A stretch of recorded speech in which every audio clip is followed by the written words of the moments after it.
meaning out of many? One. In this tab, you can still see an olive branch as well as some arrows. These represent peace and a readiness for war, with the eagle's head pointing towards the olive branch, emphasizing a preference.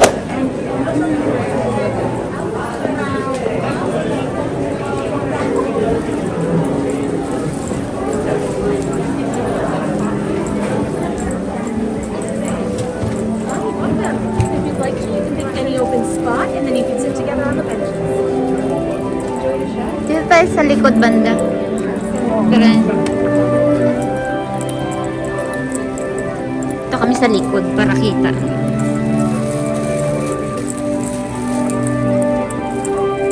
Ito sa gitna.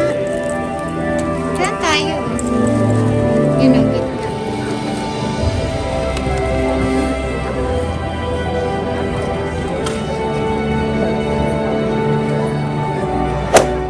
This program is dedicated to the memory of Walt Disney. In 1971, his love for America inspired the creation of the Hall of Presidents, a place to celebrate the optimism and goodwill he saw at the heart of the American story. Walt's vision was to honor the nation by honoring the American presidency.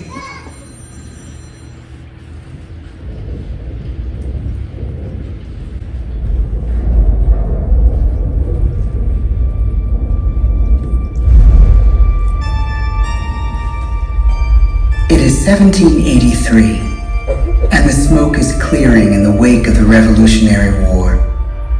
Over the course of 8 grinding years, General George Washington has led a force of shopkeepers, farmers, and Native American allies to victory over the greatest military power in the world. A new nation has been born, independent and free. The founders must form a national government. In 1787, through months of passionate debate, they create a written constitution. For the country's highest office, they imagine something new in the history of the world.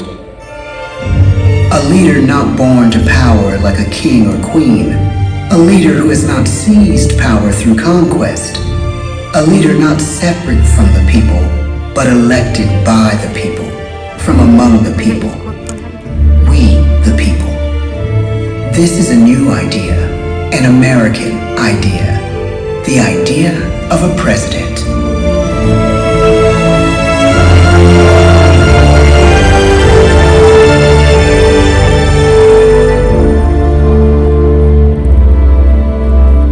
The people don't know exactly what a president will be, but there is little doubt who it will be. George Washington's stature and bearing have marked him as a leader.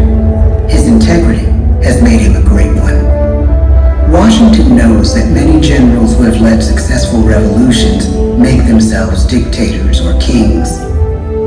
Instead, he steps down from power and retires to his home, Mount Vernon. The world takes note, and George Washington becomes the symbol of American ideals. In the first presidential election, it's Washington by a landslide. The only doubt seems to be his own. He writes, "Integrity and firmness is all I can promise. Integrity and firmness is exactly what we need." Everything he does as president will set a model for his successors. His final act may be the most important of all. After 2 terms, with no term limit in the Constitution and amid overwhelming support to stay in office, he steps down once again and hands power back to the people. He wants us to speak, to elect a new president. During the early years of the Republic, we choose leaders as different as Thomas Jefferson, John Adams, and Andrew Jackson. Elections are often bitter. Each president stands at that fiery intersection where personal character meets the challenges of the times. Some call the presidency a glorious burden. Jefferson calls it a splendid misery. We, the people, must choose well. We elect 15 presidents before the course of history brings us to the edge of a crisis like no other. A nation born of freedom still permits slavery. As the country pushes west, will new states be slave or free? The question produces bitter conflict. The issue rocks the election of 1860 and brings Abraham Lincoln onto the national stage. The tall, lanky, some say uncouth candidate from Illinois is a master of words at a time when speeches are printed in full for people to read. A house divided against itself cannot stand, he has said. With Lincoln's election, the House does indeed divide. Civil War. 11 states secede from the Union. The war becomes a defining passage in the American story. The president's own inner strength and depth of character changed the course of history. Lincoln had come up the hard way on the American frontier, desperately poor, with less than a year of formal schooling. His early years were scarred by tragedy, the death of his mother, his sister, his first love. He struggles with depression, but never loses his determination to rise above it. He once said he's driven by a desire to leave the world a little better place for having lived in it. The war rages. Lincoln fights to preserve the Union and end slavery. Neither is a sure thing. At Gettysburg, Pennsylvania, 6 months after one of the bloodiest battles of the war, the president dedicates a cemetery to the thousands of soldiers who died there, in words we can never forget.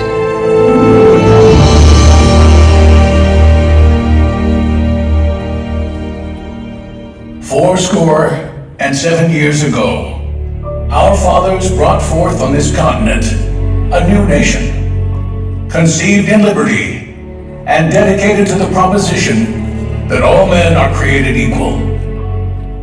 Now we are engaged in a great civil war, testing whether that nation or any nation so conceived and so dedicated can long endure. We are met on a great battlefield of that war. We have come to dedicate a portion of that field as a final resting place for those who here gave their lives, that that nation might live. It is altogether fitting and proper that we should do this. But in a larger sense, we cannot dedicate, we cannot consecrate, we cannot hallow this ground. The brave men, living and dead, who struggled here, have consecrated it far above our poor power to add or detract. The world will little note, nor long remember what we say here, but it can never forget what they did here.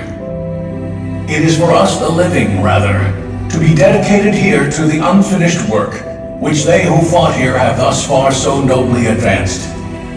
It is rather for us to be here dedicated to the great task remaining before us, that from these honored dead we take increased devotion to that cause for which they gave the last full measure of devotion.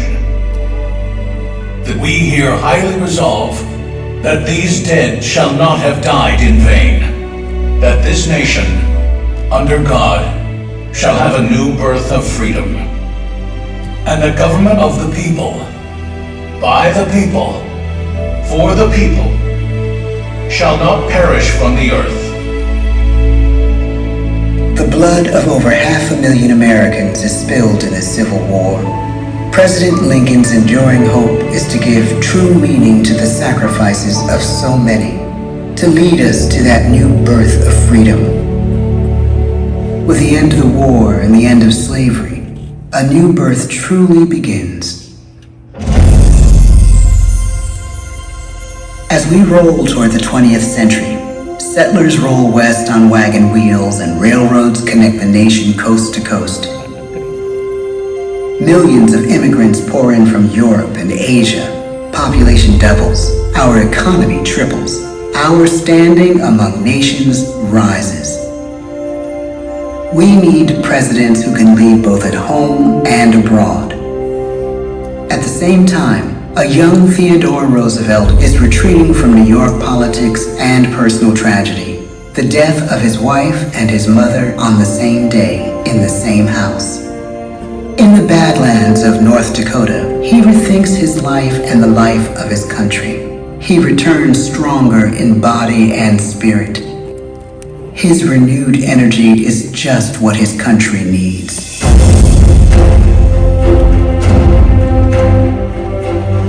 American industry is booming, but social tensions are rising.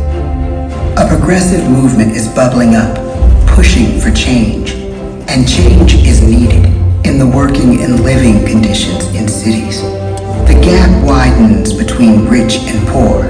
The demand for change grows stronger. Teddy Roosevelt is a knight on a crusade. He speaks with force and vitality in clear terms that make colorful headlines at a time when mass market newspapers have become the new media. To define his foreign policy, he borrows a phrase from an African proverb: speak softly and carry a big stick. But his greatest accomplishments are made at home. He breaks up giant monopolies, protects workers' rights, and calls for a square deal for all Americans, rich and poor, capitalist and wage earner. And a square deal for every man and every woman in the United States. He calls on America to be as great as the natural grandeur of its lands.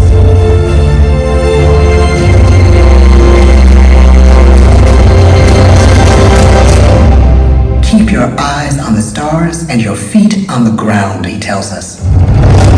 And we do.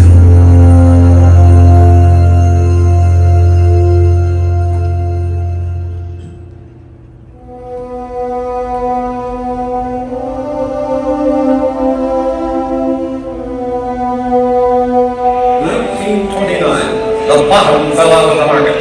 12 million unemployed. The bread lines and a soup. The results, the 1932 election now appear. When we elect our 32nd president, it is the worst of times. The course of history and the course of one president's life again shape a turning point in our national destiny. Franklin D. Roosevelt, paralyzed by polio, knows how to restore the faith of a people paralyzed by the Great Depression. I believe in practical explanations and in practical policy.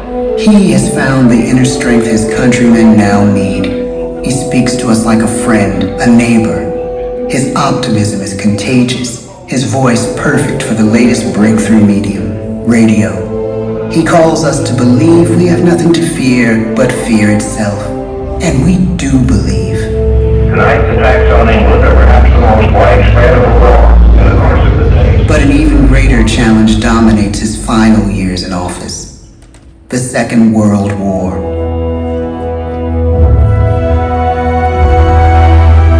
We must be the great arsenal of democracy. This is an emergency as serious as war itself. We stun the world with our production. When bombs fall on U.S. troops in Pearl Harbor, he calls us to fight on the war front and sacrifice on the home front.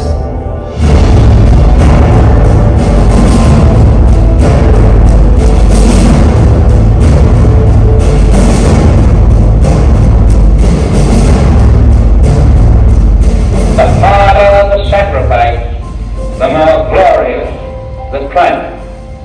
So spoke America in the year 1776. So speak Americans today. The world changes. The country changes.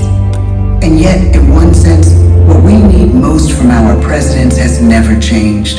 A guiding vision that calls forth the best that America can be. Will outer space be developed for the benefit of all mankind? Or will it become another focus for the arms race? The choice is urgent, and it is ours to make. Ask not what your country can do for you. Ask what you can do for your country. But really, it's all of us who must overcome the crippling legacy of bigotry and injustice. And we shall overcome. One of the agreements that President Sadat and Prime Minister Begin are signing tonight is entitled A Framework for Peace in the Middle East. Mr. Gorbachev, tear down this wall. You have lost too much, but you have certainly not lost America. I can hear you. The rest of the world hears you. Loving this country requires the willingness to speak out for what is right, to shake up the status quo. That's America. Our presidency is no longer just an idea. It is an idea with a proud history. Ladies and gentlemen, the presidents of the United States of America.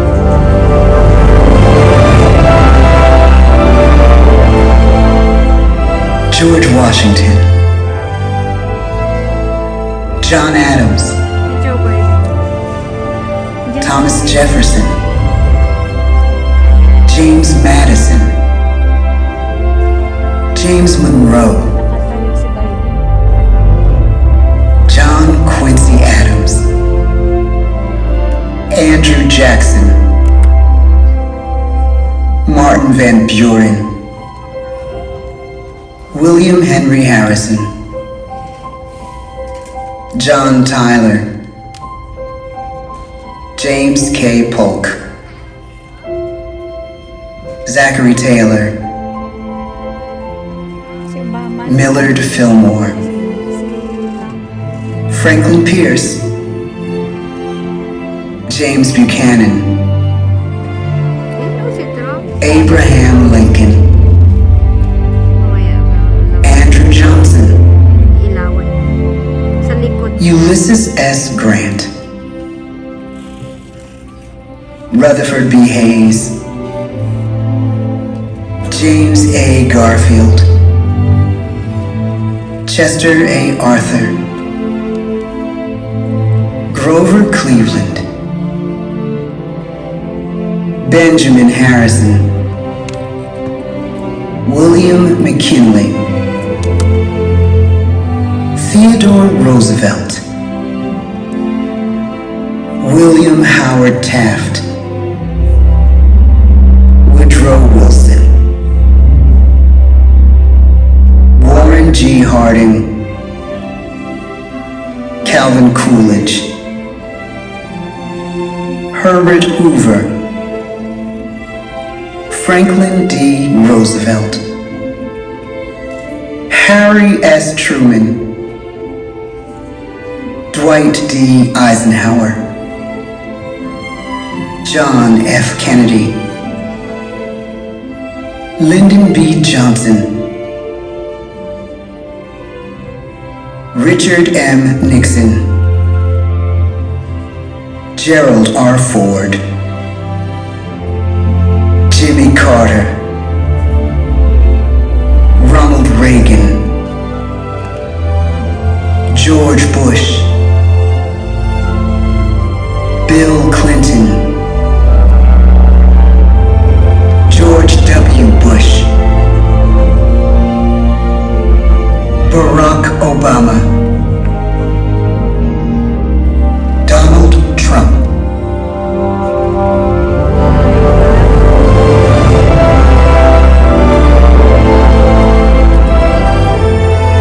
And now we come to the present. Once again, we place our trust in the idea of a president, as we have from the beginning.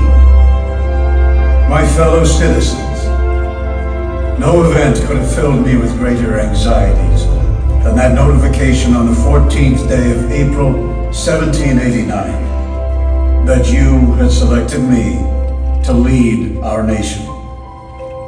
But it was with the confidence of my fellow citizens that I took an oath. 35 simple words that have been repeated by every American president throughout history. I, Joseph Robinette Biden Jr., do solemnly swear that I will faithfully execute the office of President of the United States, and I will, to the best of my ability, preserve, protect, and defend the Constitution of the United States. So help me God. The presidency of the United States is a role unique in the world, an office entrusted to each president by us, we the people.